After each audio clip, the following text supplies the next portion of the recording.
Ya, jadi baik, terima kasih atas kesempatan yang saya peroleh. Dan sini perkenalkan, nama saya Huram Neno, dari kelas C, NIM 1703030132. Ya, di sini saya akan sedikit menjelaskan mengenai tugas yang telah diberikan mengenai korupsi di NTT. Dan sini saya akan langsung saya pada materi yang saya kerjakan di sini. Korupsi yang telah terjadi di Indonesia selalu menjadi persoalan yang hangat untuk dibicarakan. Salah satu hal yang selalu menjadi topik utama sehubungan dengan proses penanganan hukum tersebut antara lain adalah mengenai pemberantasan tindak pidana korupsi. Menyikapi fenomena ini, pemerintah yang silih berganti selalu menjadi kalimat pemberantasan korupsi sebagai agenda utama kegiatannya. Berbagai perangkat undang-undang beserta segala peraturan pelaksananya yang berkaitan dengan korupsi telah dibuat sebagai bukti keseriusan dari para penguasa dalam pemberantasan tindak pidana korupsi di Indonesia. Usaha pemberantasan korupsi yang jelas tidak mudah. Kesulitan ini terlebih semakin rumit karena korupsi melibatkan benar-benar telah terjadi budaya pada berbagai level masyarakat sehingga pemerintah menetapkan korupsi sebagai kejahatan luar biasa. Korupsi di Indonesia sudah berada pada kondisi yang mengkhawatirkan karena sudah menjadi orang tidak normal lagi dalam sikap, perilaku, dan nalar berpikirnya. Salah satu akibat dalam praktik penyelenggaraan negara adalah hilangnya integritas dan moral dengan materialisme dan yang sangat besar. Ketidakmaksimalan upaya pemberantasan korupsi selama ini juga tidak lepas dari kurangnya dukungan yang kuat serta kesungguhan segenap aparat yang menyelenggarakan negara umumnya dan aparat penegak hukum khususnya serta peran aktif masyarakat dalam melakukan pengasuhan sehingga upaya memberantas korupsi akan sulit dilakukan. Dan sini seperti yang kita ketahui bahwa korupsi adalah tindakan seseorang yang menyalahgunakan kepercayaan dalam suatu masalah atau organisasi untuk mendapatkan keuntungan atau lebih menggunakan hak milik umum yang dianggap sebagai hak atau miliknya sendiri. Tindakan korupsi ini menjadi karena beberapa macam-macam korupsi. Korupsi telah didefinisikan secara jelas oleh Undang-Undang Nomor 31 Tahun 1999 dan Undang-Undang Nomor 20 Tahun 2001 dalam pasal-pasalnya. Berdasarkan pasal tersebut, terdapat 33 jenis tindakan yang dapat dikategorikan sebagai korupsi. 33 tindakan tersebut dikategorikan dalam 7 kelompok, yaitu korupsi yang terkait dengan merugikan keuangan negara, korupsi yang terkait dengan suap menyuap, korupsi yang terkait dengan penggelapan dan jabatan dalam jabatan, korupsi yang terkait dengan pemerasan, korupsi yang terkait dengan perbuatan curang, korupsi yang terkait dengan benturan kepentingan dan pengadaan, korupsi yang terkait dengan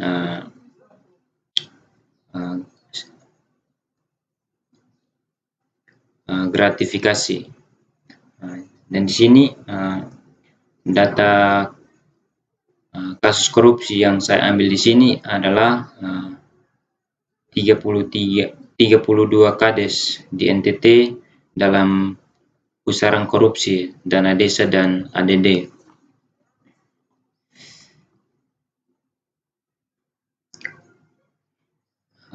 Menyikapi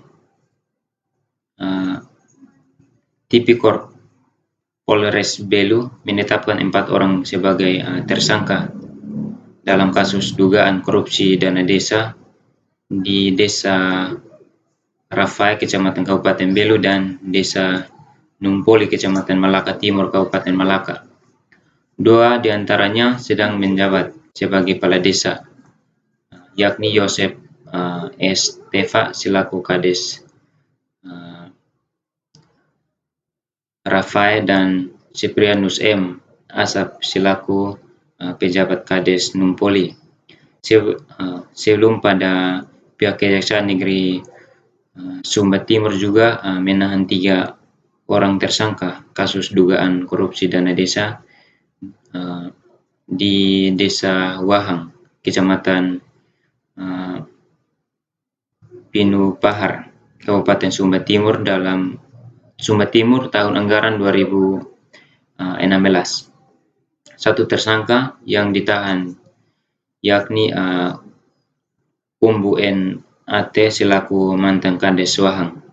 Penetapan dan penahan terhadap para tersangka tersebut di atas menambah daftar panjang para Kades di Provinsi Nusa Tenggara Timur dalam pusaran korupsi dana desa dan dana alokasi desa atau ADD.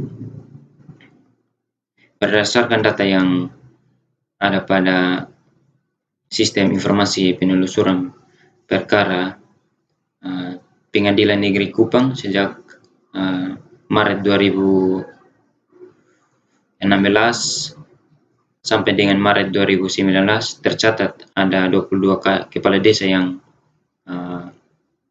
telah divonis atau diputus bersalah dalam kasus korupsi dana desa dan ADD. 4 kades lainnya masih berstatus terdakwa karena masih menjalani persidangan dan persidangan di Pengadilan Tipikor pada PN Kupang. Bila ditambah dengan 6 kades di kabupaten yang masih berstatus tersangka, maka totalnya ada 32 kades di NTT yang berada dalam pusaran korupsi dana desa dan ADD. Berikut rincian lengkap 32 kades yang terseret dalam kasus korupsi dana desa dan ADD. 22 kades yang sudah divonis bersalah. Yang pertama yaitu Damasus Deo, Kades Tonggo Papa Ende, pidana penjara 1 tahun, denda 50 juta. Terus yang kedua Antonius Mola, Kades Raga Laka Ende, pidana penjara 3 tahun dengan denda 50 juta. Yang ketiga Elihud L. Anakai, Kades Ndaima Rotendao, pidana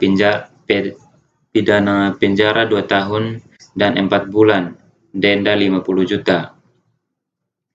Yang keempat Moses Megi Wio, Kades Waidoa Nagekeo, pidana penjara 3 tahun dan 6 bulan, denda 50 juta.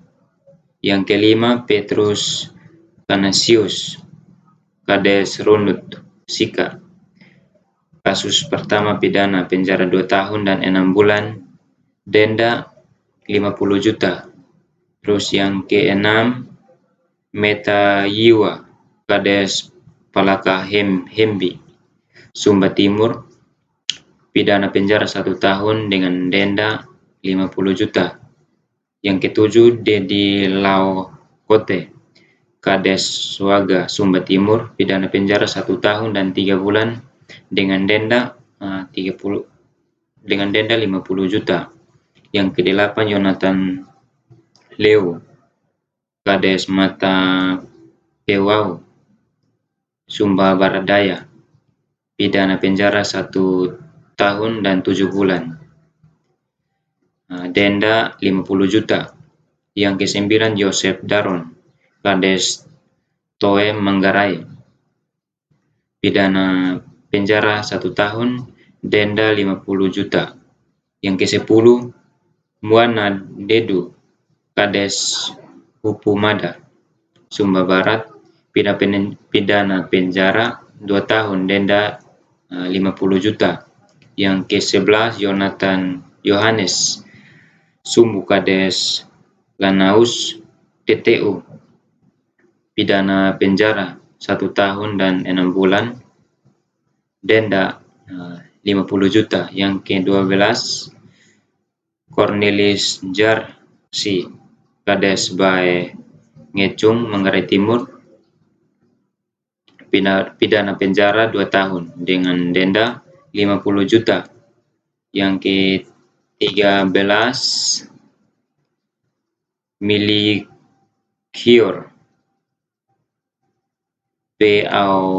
Amanu, Kades Naunas TTU, pidana penjara 1 tahun dan 8 bulan dengan denda 50 juta.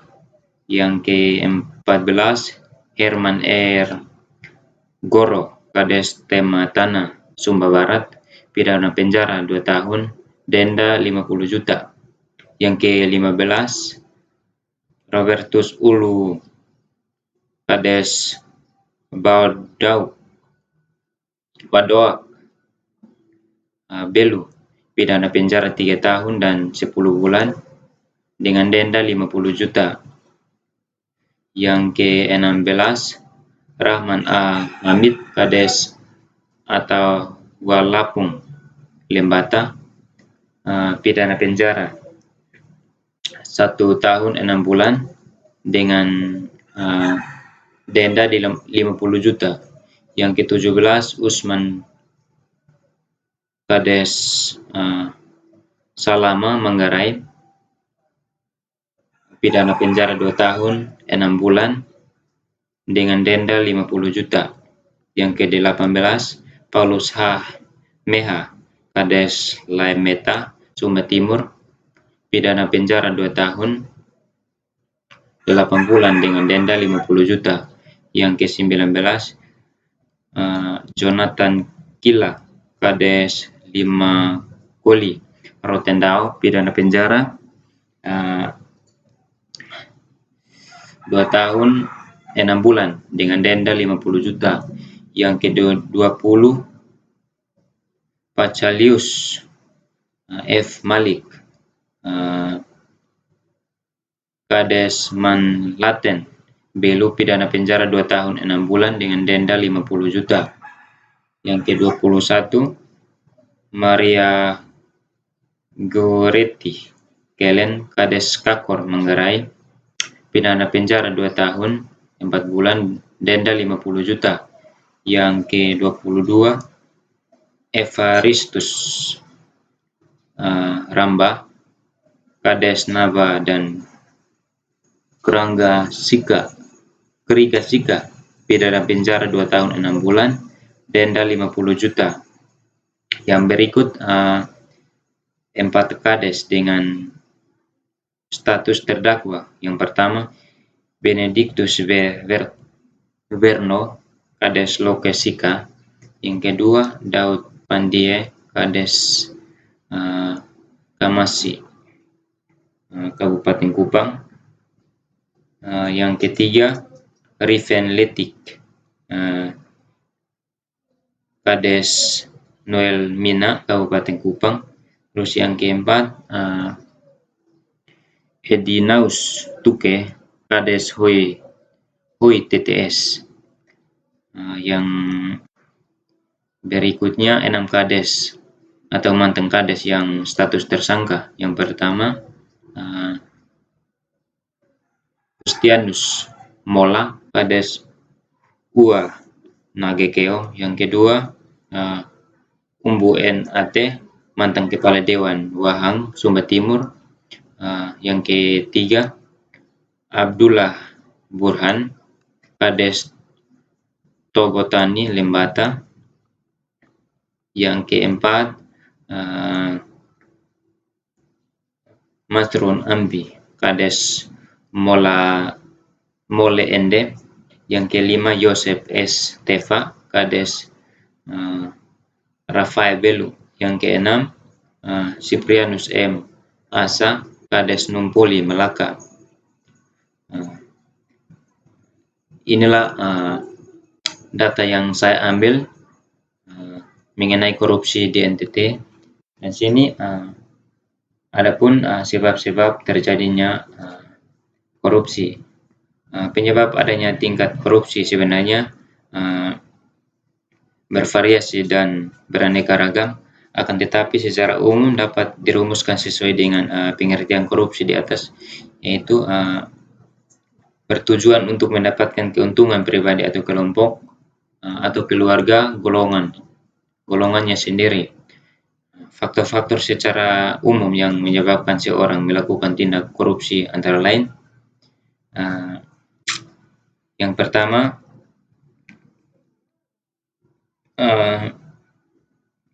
ketiadaan atau kelemahan kepemimpinan dalam posisi kunci yang mampu memberikan pengaruh tingkah laku yang menjinakkan korupsi. Yang kedua kelemahan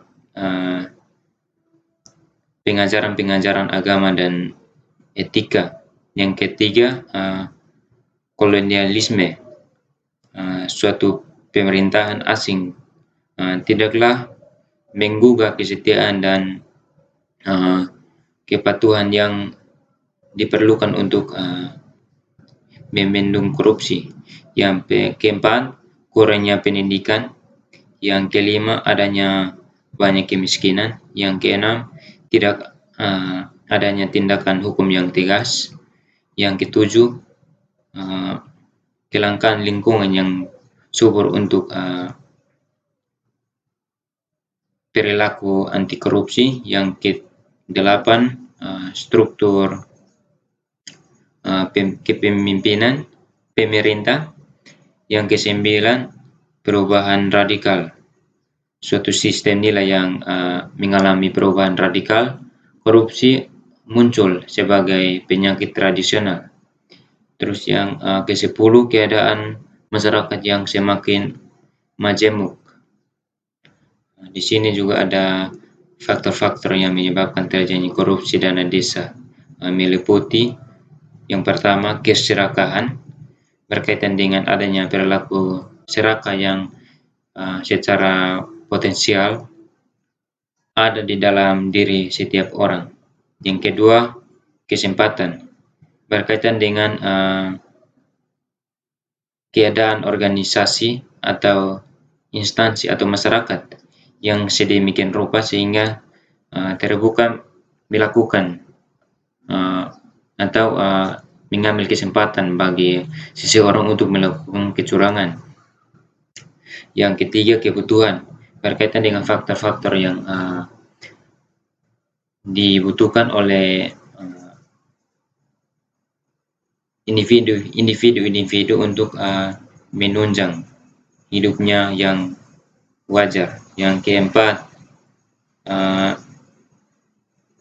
pengungkapan berkaitan dengan tindakan atau konsekuensi yang dihadapi oleh pelaku kecurangan apabila pelaku ditemukan melakukan kecurangan. Di sini juga menurut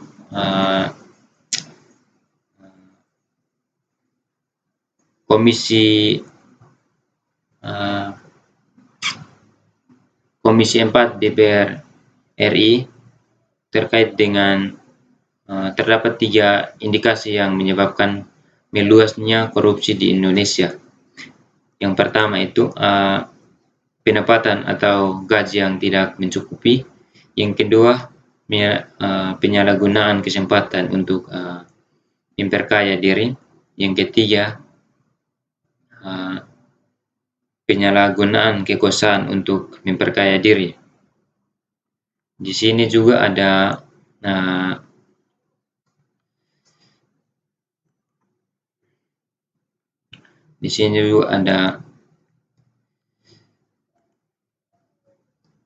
modus korupsi dana desa.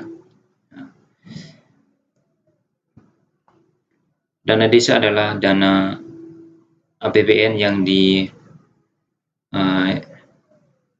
diperuntukkan bagi desa yang ditransfer melalui APBD kabupaten atau kota dan diprioritaskan untuk pelaksanaan pembangunan dan pemberdayaan masyarakat desa. Tujuan pemberian dana desa adalah yang pertama, meningkatkan pelayanan publik di desa. Yang kedua, mengentaskan kemiskinan. Yang ketiga, memajukan perekonomian desa. Yang keempat, mengatasi kesenjangan pembangunan antar desa. Dan kelima, memperkuat masyarakat desa sebagai subjek pembangunan. Walaupun bertujuan mulia, fakta ini membuktikan banyak terjadi korupsi dana desa yang utamanya dilakukan oleh kepala desa.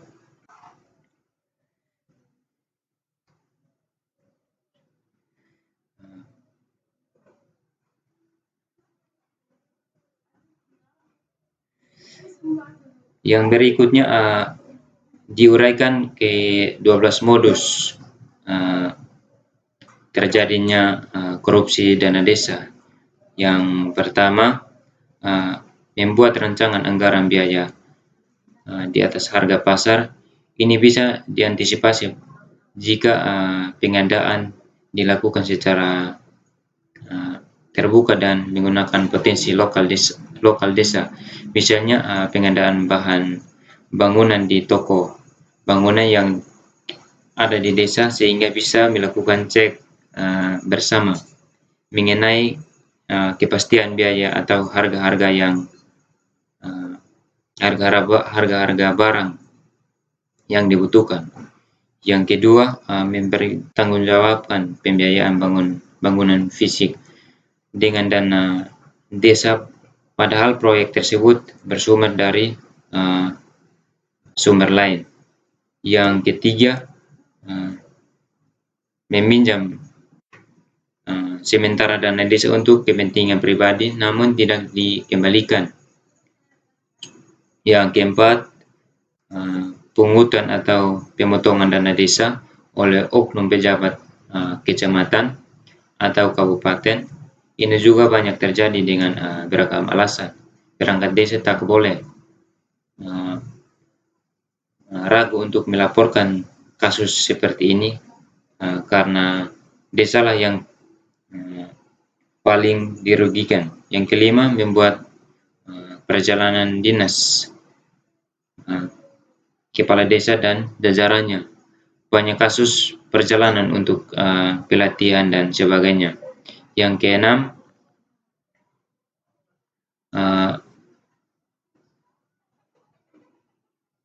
penggelembungan pembayaran honor perangkat desa. Jika modus ini lolos, maka para perangkat desa yang honornya digelembungkan seharusnya melaporkan kasus seperti ini. Yang ketujuh, penggelembungan pembayaran alat tulis kantor. Ini bisa dilihat secara fisik, tapi harus pula paham apa saja alokasi yang disusul. Yang kedelapan, memungut pajak atau retribusi dana namun hasil pungutan tidak disetor ke kas desa atau kantor pajak. Yang kesembilan, pembelian investasi kantor dengan dana desa, namun peruntukan secara pribadi. Yang ke-10,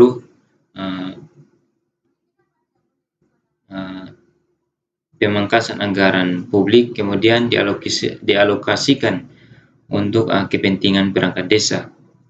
Yang ke-11, melakukan permainan dalam proyek yang dinamai dana desa, biasanya ditelusuri sejak dilakukannya musyawarah desa dan aturan mengenai larangan menggunakan jasa kontraktor dari luar. Nah, di sini juga motif korupsi dana desa. Besarnya anggaran yang digelontorkan oleh pemerintah semata-mata untuk membangun dan mensejahterakan masyarakat desa. Namun hal ini sangat disayang karena banyak penyalahgunaan.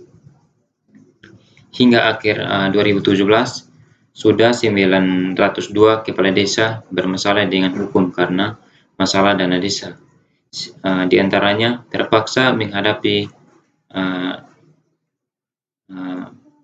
akibat penyalahgunaan dana desa. Jumlah ini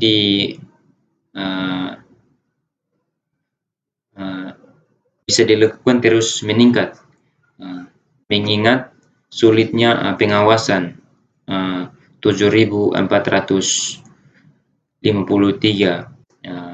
desa di seluruh Indonesia. Di lain sisi, masih banyak perangkat desa yang tidak memahami sistem pelaporan yang sesuai dengan aturan. Dari jumlah itu, diduga penyalahgunaan dana desa akibat korupsi adalah yang paling banyak terjadi. Ada beberapa motif korupsi, antara lain, yang pertama, membuat rancangan anggaran biaya di atas harga pasar. Ini bisa diantisipasi jika pengadaan dilakukan secara terbuka dan menggunakan potensi lokal desa. Yang berikut, mempertanggungjawabkan pembiayaan bangunan fisik dengan dana desa. Yang ketiga, menjamin sementara dana desa untuk kepentingan pribadi namun tidak dikembalikan. Ini juga bisa banyak terjadi dari melalui kepentingan pribadi hingga untuk membayar biaya yang dibutuhkan masyarakat. Yang berikut, membuat perjalanan fiktif desa dan jajarannya. Banyak kasus terjadi, banyak kasus perjalanan untuk pelatihan dan sebagainya ternyata lebih ditunjukkan untuk pelesiran saja. Di sini tindakan yang dilakukan untuk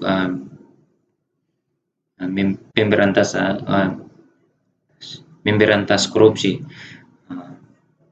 Di sini saya mengambil beberapa upaya untuk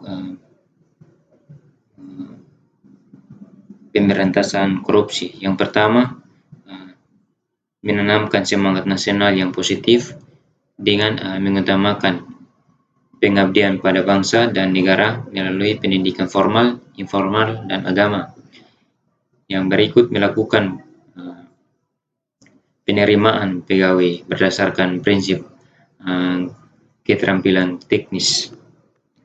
Yang berikut, para pejabat dihimbau untuk mematuhi pola hidup sederhana dan memiliki tanggung jawab yang tinggi. Yang berikut, para pegawai selalu diusahakan kesejahteraan yang memadai dan ada jaminan atau masa tua. Yang berikut, menciptakan aparatur pemerintah yang jujur dan disiplin kerja yang tinggi.